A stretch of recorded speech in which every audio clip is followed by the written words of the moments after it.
This video will contain spoilers. Just make something clear. There have been a couple of times recently where, I'll do a review, there'll be spoilers in the title, and I'll start off the video with this video will contain spoilers. And then the film I'm reviewing says it was released in 2023, even though we're in the middle of April. Well, I'm saying this video will contain spoilers because the films that I'm reviewing have only been released in the UK recently. I try to watch films as close to release day as possible.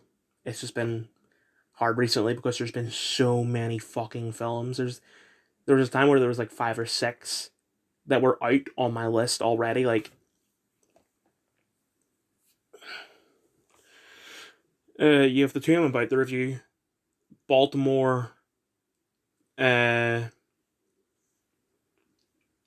was the other one I did on the same day as Baltimore? Shit, I don't remember now. Well, Baltimore, whatever the other thing was, Seize Them, Late Night with the Devil, just so many, but it's gone down now. I think there's maybe 2 or 3, and we've already made plans to watch one of those next Wednesday. So, just when I say this video will contain spoilers, it's because the film has been released recently in the UK. So, anyway, The Trouble with Jessica. Mixed ratings. I watched it in cinema. Alan Tudyk, Indira Varma.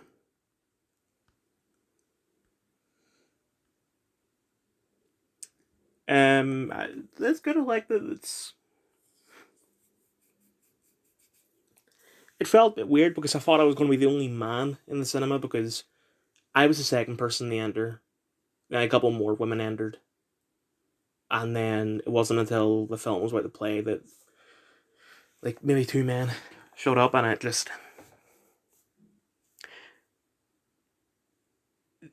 is not a girly film.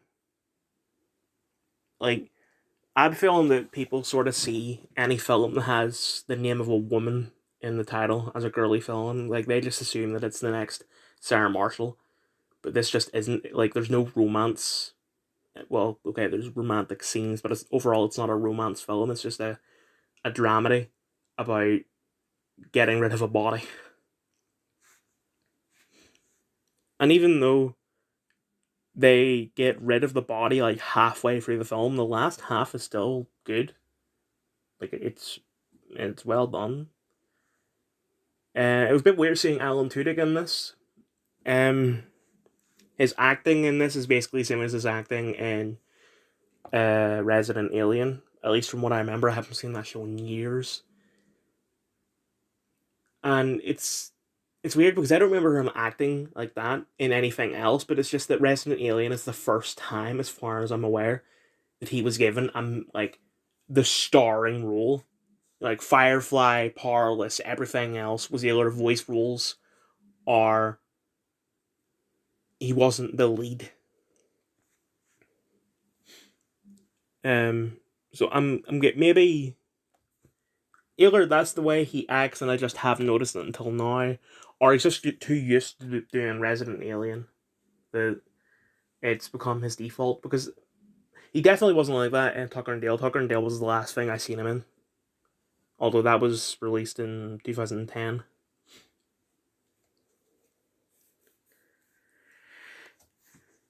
Yeah, but I expected this to just be like your average dramedy.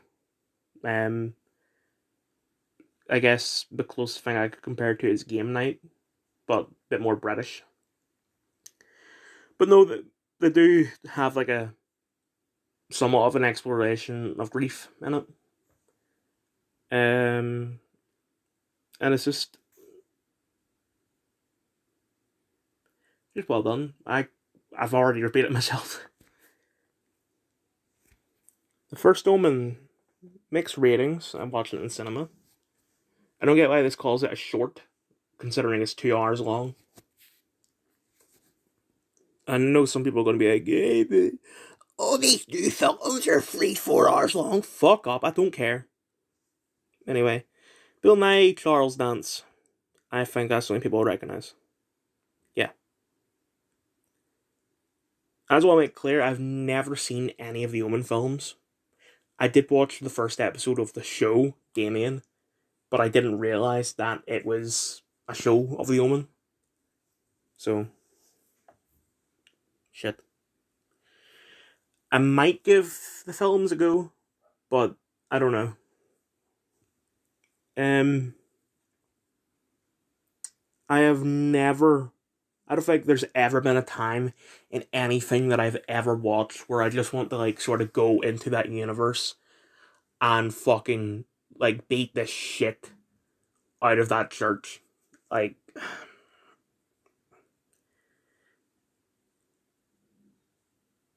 this this trope is very repeated in films, but I don't mind the repetition of it. It's kind of like the Resident Evil thing where it's like, uh, you know, someone in the case of the first Omen, it's the church. They're like, let's. I mean, it might not have been. I don't think it was intentional in Resident Evil, but in this it was intentional. Let's release this evil thing. Don't worry, we can control it. Oh shit, we can't control it. Whoops. I mean, I don't know what happens in the rest of the Omen films, but I assume that Damien does grow up and becomes the Antichrist instead of, you know, not becoming the Antichrist. Um. So.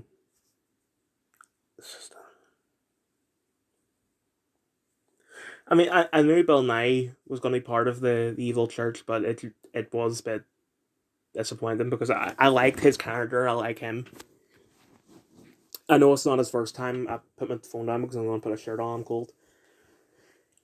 It's not his first time playing a villain because he was a villain in Underworld. Uh, I get that, but I mean, one, they weren't like killing the world in Underworld, and two, I only really knew him from that one episode of Doctor Who he did at the time.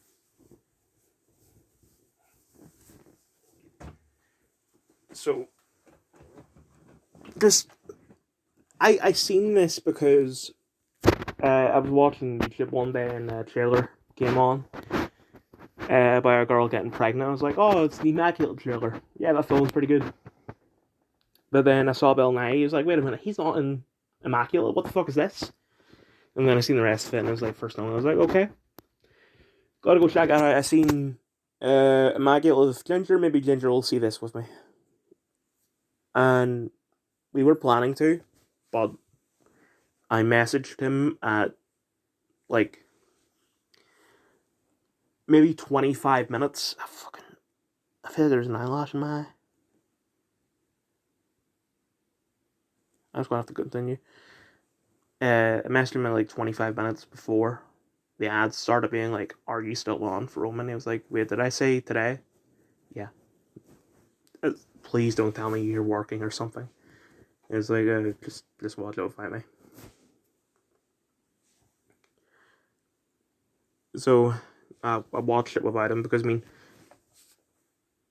I seen Trouble with Jessica in Dundonald. Then I drove to Bangor to watch Omen because they don't play the Trouble with Jessica in Bangor. Um, like I was thinking, you know, maybe there's something on before Omen that I can watch just to kill two birds with one stone. And I was planning on watching a film that started at 5 and was on for 2 hours. But that would have meant that I had like an hour between then and the start of the first Omen, or at least the start of the ads. And I didn't want to wait an hour. So I was like, wait a minute, what about Trouble Jessica? So I checked the times in Dundonald and I was like, right, the ads start at 20 to 6. Excuse that weird sound my throat made.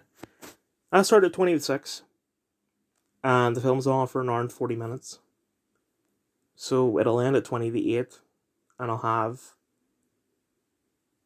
about 40 minutes between then and the start of the ads. But with Omen and Jessica, I think they've put the wrong like runtime for it, because they said the runtime for Jessica was an hour and 40 minutes exactly, and the runtime for Omen is 2 hours exactly. I get that there's credits, but I thought that the credits would have been only 5 minutes. So if I'm ever calculating when a film will end, I will take 5 minutes away from the total runtime. To be fair, when it comes to Jessica, there were some technical malfunctions. The room was brightly lit, uh, which is what they do when they're cleaning it. The screen was completely off. Usually, just before film starts, they'll have like a thing up saying like what their upcoming releases are, and the recliners weren't working. Uh, and they're like, oh, sorry for the trouble. To compensate, we'll take away the ads. So we've seen it like 5 minutes early, but I was out 20 minutes before I thought I'd be out. So I don't get that. And then I drove from the Donald Manger and seen one. I don't know what else there is to say.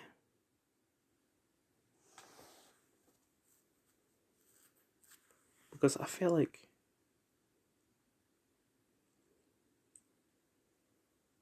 problem is I forget what I've already said because of that sort of rant, and also there probably would be more things to say if I seen the other films, because I think like there's a scene where one of the nuns or whatever sort of lights herself on fire and says to the Carlita, "It's all for you," which I think that's a scene in the original. Um. So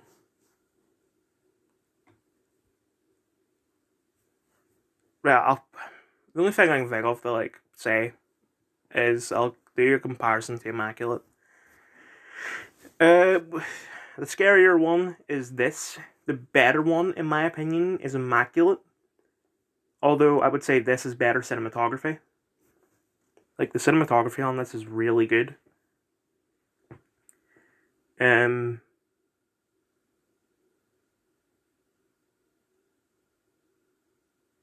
I think there's something else. Right. The scary thing, like it had your average scares that like Immaculate did, but there was also a scene where, what's her name? Margaret. She gets sent to a place they call the Bad Room, and she has schizophrenia. And like her schizophrenia starts acting up. She sees like shit on the floor, hears voices, and she like puts her hands in her ears and keeps on saying over and over again, "It's not real. It's not real. It's not real." You might have seen it in the trailer. And then one of her voices says, "What's not real?" And she looks in the corner, a very dark corner, and you hear like a sort of laughing and like bones creaking. And this thing starts walking slowly to her. I looked away every single time because, like, what I was saying with the mask removal scene from Predator 2 also applies to this, but it would apply more to this because this is a full-on horror film, whereas Predator is horror-esque, I guess you would call it. So it's the girl that killed herself. Like, her burnt remains is like slowly walking towards her, and then she tries to like attack her, but she's not real. So fucking that was amazing. I don't think there's anything else to say, so I'm just gonna. I nearly ended the video, but there is another review to do. Final review, Masters of the Air. I think I said this when I did the initial review, but this is the worst out of the Band of Brothers trilogy. It's still good, but it's just. Mm. The theme song, I initially wanted to skip because it's so long and it's so. Part of it's just unnecessary because they don't even start to like give the actors' names until like 30 seconds into it. But listening to it over and over, uh, it wasn't 9 times. I skipped it a couple times, but towards the end, I was like, actually, this is a very hopeful song. It's really good. Like, it's really fitting. Um, Barry Keoghan's performance in this wasn't a fan. His American accent sucks.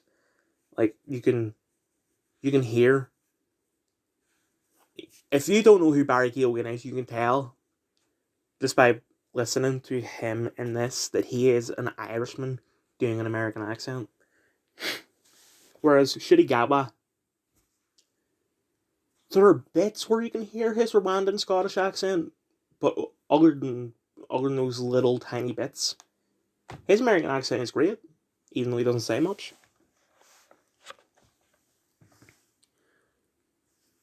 Um,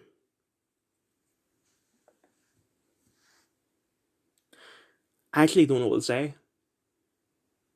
because the thing with the Band of Brothers trilogy is it's I find them a bit of a hard watch, even though that they're really good. Um, I think it's because I sort of go into it expecting lots of action, but there just isn't really that much because it focuses more on the human aspect of it, kind of like different Redline does or Apocalypse Now.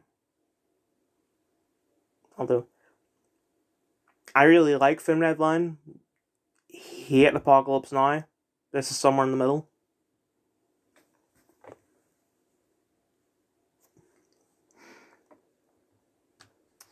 To be honest, I nearly cried when at the end they gave like the what happened to all the characters after.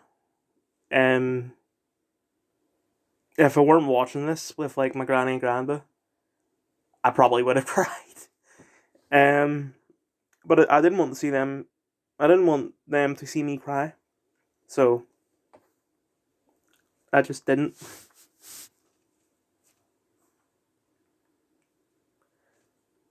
I I'm sorry, I can't think of anything else to say. I tried to like my reviews used to be, oh it's good or oh it's bad, it's okay, but for I don't remember how long I've been trying to like actually say something, but it's really hard with this, so I'm just going to end the video. Apologies.